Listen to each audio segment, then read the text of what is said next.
de organizaciones internacionales al respecto, de que opinen, de que manifiesten lo que tengan conocimiento sobre esta reclamación y sobre la pretensión de Venezuela de no ser despojada de esos 149.500 kilómetros cuadrados. Bienvenidos a Estrados, un canal diseñado para la discusión de temas jurídicos nacionales e internacionales.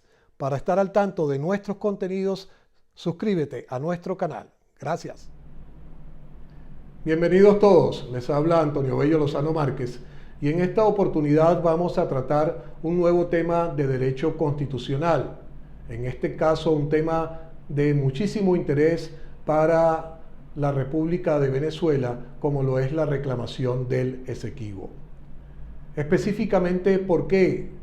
Por el hecho que en fecha 6 de abril del año 2023, la Corte Internacional de Justicia emitió un pronunciamiento mediante el cual desecha la excepción preliminar opuesta por Venezuela en el contexto del proceso judicial incoado por la República Cooperativa de Guyana.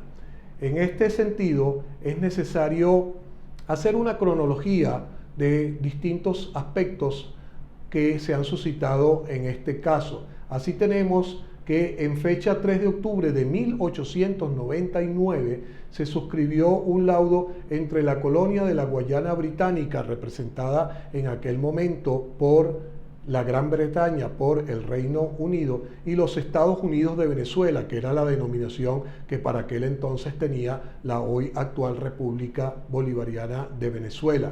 En ese laudo se resolvió, entre comillas, un diferendo existente entre ambas naciones con relación a la extensión territorial y a la delimitación de las fronteras entre ambas, resultando que Venezuela resultó afectada por un despojo, como se ha sido calificado, de aproximadamente 140.000 kilómetros cuadrados.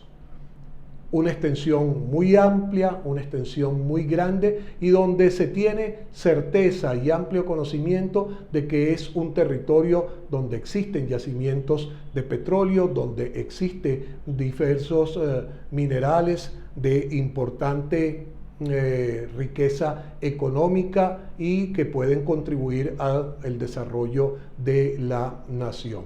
¿Por qué estamos hablando de que hay una declaratoria o hay una intención por parte de Venezuela de que ese laudo arbitral sea declarado nulo e írrito? Porque sencillamente la historia ha comprobado que existieron componendas al momento de firmarse ese acuerdo. La primera de ellas es que Venezuela ni siquiera estuvo representada por un ciudadano de este país, sino que fue por un funcionario americano, por un agente designado para representar a la República. Justamente este ciudadano americano de nombre Severo Mayet Prevost emitió una confesión, la cual fue publicada después de su muerte por expreso decisión del mismo y publicada en el año de 1949 en The American Journal of International Law, donde señaló lo siguiente: si bien es cierto que la decisión del tribunal le dio a Venezuela el sector en litigio más importante desde el punto de vista estratégico, como lo es la desembocadura del Orinoco, fue injusta para Venezuela y la despojó de un territorio muy extenso e importante sobre el cual la Gran Bretaña no tenía, en mi opinión, la menor sombra de derecho. Es decir, hubo un despojo, como lo señaló el propio agente, hubo actuaciones írritas y eso, dentro de la cronología que hemos venido señalando, dio lugar a que en fecha 17 de febrero de 1966 se suscribiera el Acuerdo de Ginebra, un acuerdo que suscribieron Venezuela y el Reino Unido como tal y en nombre de la Guayana Inglesa. ¿Por qué? Porque para ese momento todavía no se había independizado la Guayana como tal, la actual República Cooperativa de Guayana. fue meses después de la suscripción de este acuerdo cuando se produce justamente la independencia de la Guyana. Pero originalmente ese acuerdo de Ginebra lo suscribieron el Reino Unido y Venezuela. ¿Y cuál es el contenido de ese acuerdo? Sencillamente establecieron algunas pautas, establecieron elementos para zanjar el diferendo existente entre ellas, para resolver la disputa territorial que se ha presentado y que Venezuela ha venido denunciando de manera sistemática desde comienzos del siglo XX como tal.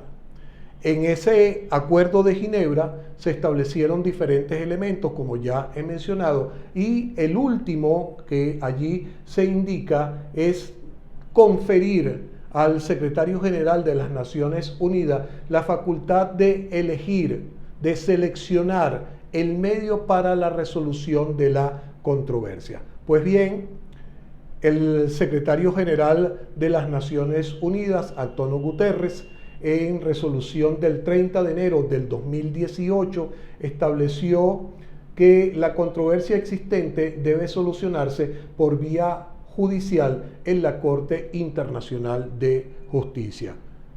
Una resolución que ha sido altamente cuestionada en el tiempo, considerando Venezuela que no ha debido acudirse a la resolución judicial, que ha debido agotarse las otras vías, como los llamados oficiantes, que incluso habían ya intervenido en este proceso como tal, en este proceso de resolución por vías diplomáticas del conflicto. Pues bien, siguiendo con la cronología, tenemos que el 29 de mayo del 2018, la República Cooperativa de Guyana presentó ante la Corte Internacional de Justicia una demanda relativa a la declaratoria de validez jurídica y efecto vinculante del laudo del 3 de octubre de 1899. ¿Qué dijo el secretario de las Naciones Unidas en su momento, en esa declaración del 30 de enero del 2018?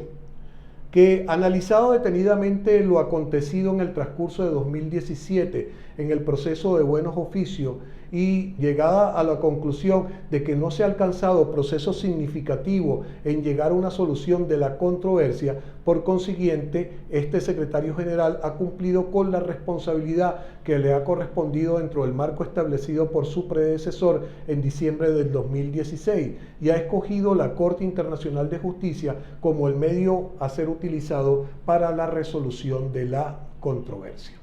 Pues bien, entonces tenemos que, a pesar de haberse gestionado vías diplomáticas distintas, diversas, a través de distintos periodos de tiempo, a final de cuentas el caso llegó a la Corte Internacional de Justicia por decisión del secretario general de las Naciones Unidas. En este contexto hay que establecer que la Corte Internacional de Justicia es el máximo órgano judicial de las Naciones Unidas, que está integrado por 15 magistrados que tienen diferentes pautas para solucionar los conflictos, en este caso aplicar el derecho internacional, los principios generales del derecho, la jurisprudencia, la doctrina internacional, entre diversos aspectos que están regulados tanto en sus estatutos como en su reglamento como tal. La cronología del juicio como tal es que en fecha 29 de mayo del 2018, como ya señalé, la República Cooperativa de Guyana presentó ante la Corte Internacional de Justicia la demanda que es controversia sobre la validez del laudo delimitador de la frontera entre los territorios de Venezuela y la entonces colonia de la Guyana Británica. El 18 de diciembre del año 2020, la Corte Internacional de Justicia se declara competente para conocer de la demanda incoada. El 7 de junio del 2022, Venezuela presentó como defensa la excepción preliminar y en base a que el Reino Unido es un tercero indispensable para actuar en el juicio y sin cuyo consentimiento no puede pronunciarse la Corte. los días 17, 18, 21 y 22 de noviembre del año 2022 se llevaron a cabo las audiencias públicas sobre la excepción preliminar presentada por Venezuela, y el 6 de marzo del año 2022 la Corte emitió su decisión mediante la cual se rechaza la excepción preliminar opuesta por Venezuela. Bien, realizada esta cronología del caso, hay que analizar la sentencia como tal. ¿Y por qué analizamos la sentencia? Porque uno oye muchos comentarios, sobre todo en personas que no son abogados, personas que no tienen el conocimiento jurídico suficiente, y manifiesta que ya esta situación es irreversible, que ya perdimos la Guyana, que ya el territorio no es recuperable, etcétera. Sencillamente que la decisión judicial nos perjudicó y que hay una serie de comentarios que no tienen sencillamente fundamento válido. En este sentido, ¿qué tenemos? La excepción preliminar no es sino eso, una cuestión previa, una cuestión preliminar que no prejuzga sobre el fondo de la controversia. Sencillamente resuelve un aspecto incidental para que pueda continuar el proceso o no. En este caso, ¿qué fue la excepción preliminar presentada por Venezuela? Señaló que la Corte carecía de la jurisdicción necesaria para conocer de este asunto, porque era absolutamente necesario que esta demanda como tal, incoada por la República Cooperativa de Guyana, estuviese involucrando a el Reino Unido. ¿Por qué? Porque fue el Reino Unido la nación que suscribió tanto el laudo arbitral de 1899 como el Acuerdo de Ginebra celebrado posteriormente. Entonces, si que es un actor importante, no estaba en este proceso, no está allí, las consecuencias judiciales y sobre todo las imputaciones que se puedan hacer sobre un fraude en tal sentido no tendrían mayor sustento, no tendrían mayor argumento. La Corte Internacional desecha la cuestión preliminar y se apoya en varios extractos, en varios fundamentos de una multiplicidad de ellos, pero que considero son los más importantes a conocer. El primero es, se apoya la interpretación de que las partes del Acuerdo de Ginebra pretendían que Venezuela y la Guyana Británica tuvieran el papel exclusivo en la solución de la controversia a través del mecanismo de la Comisión Mixta. Asimismo señala que el tribunal concluye que el Acuerdo de Ginebra especifica funciones particulares para Guyana y Venezuela y no prevé una función para el Reino Unido en la solución de la controversia. De igual forma señala que la práctica de las partes en el Acuerdo de Ginebra muestra su acuerdo en que el litigio podría resolverse sin la intervención del Reino Unido.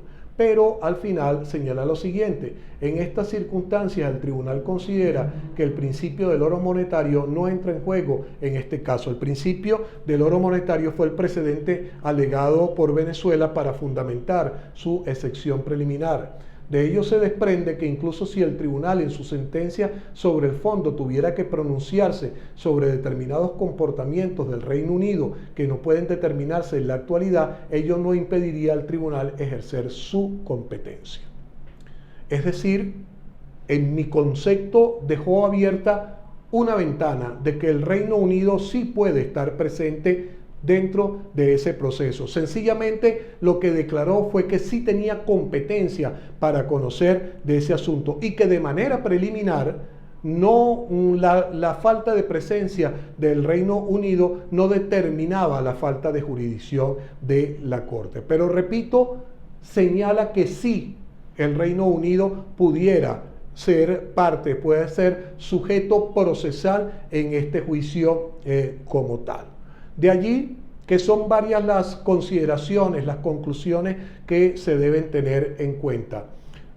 La primera, que es primordial, es que la desechar, el declarar, el desestimar la excepción preliminar no comporta pronunciamiento alguno sobre el fondo del asunto. Es decir, aquí bajo ningún respecto se ha calificado, se ha valorado, se ha tomado en consideración argumentos como los que ha venido señalando Venezuela, de que el laudo arbitral de 1899 es nulo y es írrito por todas las situaciones irregulares que se han presentado. Ese argumento no se ha discutido en el proceso. Ese argumento no ha sido objeto ni de argumentos, contraargumentos, ni de pruebas dentro del proceso.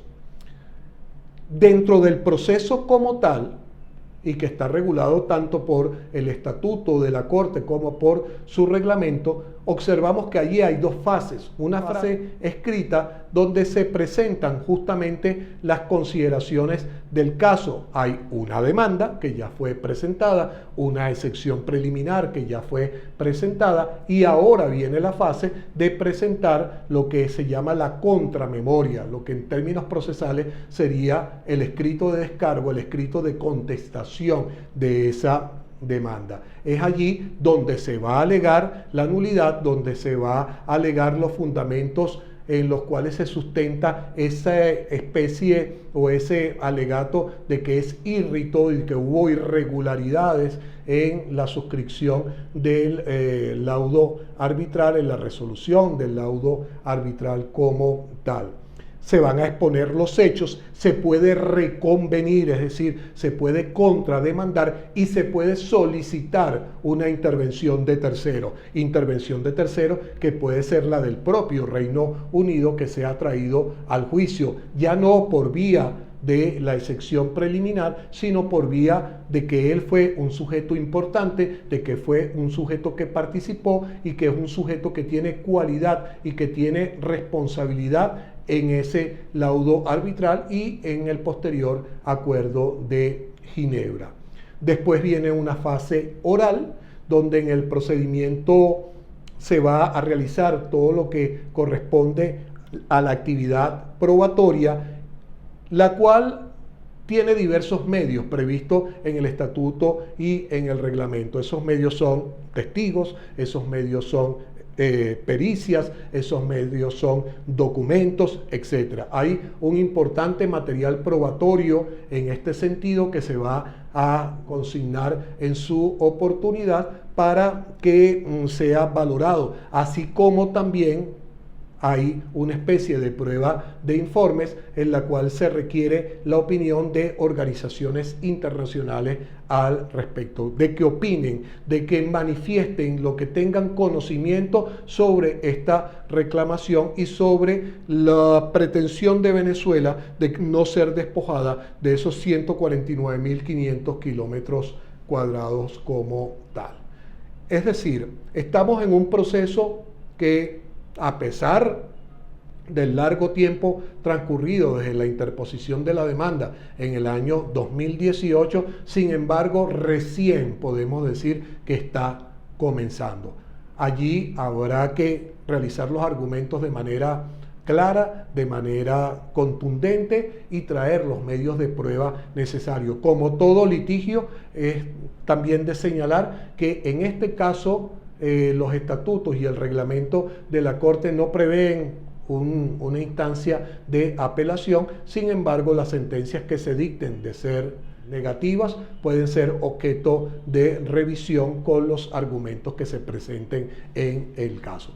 Esta es la situación actual del juicio. El pronunciamiento que hizo la Corte Internacional de Justicia solo tiene que ver con una cuestión previa, con una excepción que tenía que ver con la jurisdicción de la Corte para conocer el caso y en el cual Venezuela alega que no lo puede hacer si el Reino Unido no está presente en el mismo, sino forma parte de la composición procesal de este juicio. Es decir, el juicio recién comienza y, por supuesto, los argumentos van a ser difíciles de establecer por el largo tiempo transcurrido. Hay situaciones complejas, hay situaciones que hay que tener mucho cuidado en base a los acuerdos que puedan tener las potencias extranjeras en este sentido y las influencias que puedan